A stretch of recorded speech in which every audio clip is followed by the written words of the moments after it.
হ্যাঁ বলুন, আপনার নাম কি? জায়দা মোল্লা। জাহেদা মোল্লা। আপনার বয়স কত? 45। 45।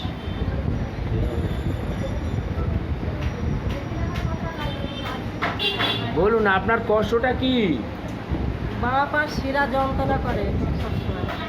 বাম্পার শিরা যন্ত্রণা করে, আর কি হয়? শিরা খেঁচে ধরে রেখে দেয়, আর সকালে উঠলে উঠে দাঁড়াতে পারি না। যন্ত্রণা বাড়তে পাটা নিচের দিক থেকে ওপর দিকে ওঠে, ঘাড়ের শিরা মাথা টেনে পিছন ধারে নিয়ে যায়। ও, আর ডান পা? ডান পাটাও এখন মাঝে মাঝে যন্ত্রণা করছে, দুটো হেঁটু ব্যথা, হেঁটুর উপর চাপ দিয়ে বসে থাকতে পারি না। আচ্ছা, এটা কতদিন হচ্ছে? তা 5-6 বছর হয়ে গেছে। 5-6 বছর? হ্যাঁ। আচ্ছা আচ্ছা। এছাড়া আর কোমর, মাথা, এগুলো কি বলছিলে একটা?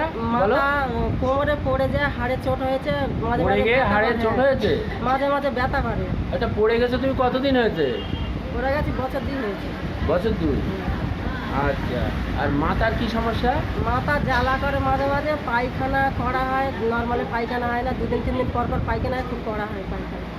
ও, আর ঘুমটা? ঘুম খুব কম, ঘুম হয় না, ঘুমটা খুব কম হয় ঘুম। কম হয়। আচ্ছা আচ্ছা। তুমি এখানে কতদিন ওষুধ খাচ্ছ? 5-6 মাস। 6 মাস। হ্যাঁ। ওষুধ খেয়ে তোমার কোনো উপকার হচ্ছে? হ্যাঁ, একটু কমেছে। আগে তুমি একটু ভালো আছো? হ্যাঁ। তাহলে তোমার মনে একটু সাহস এসছে, জোর হ্যাঁ, এসছে? হ্যাঁ। হ্যাঁ, হ্যাঁ। যে আস্তে আস্তে ওষুধ খেলে তুমি ভালো হয়ে যাবে, মনে হ্যাঁ। এরকম সাহস এসছে? হ্যাঁ, এসছে। আচ্ছা আচ্ছা। তুমি তাহলে এইভাবে ওষুধ খাও, আশা করি তুমি ভালো হয়ে যাবে, তাই তো? হ্যাঁ। ঠিক আছে।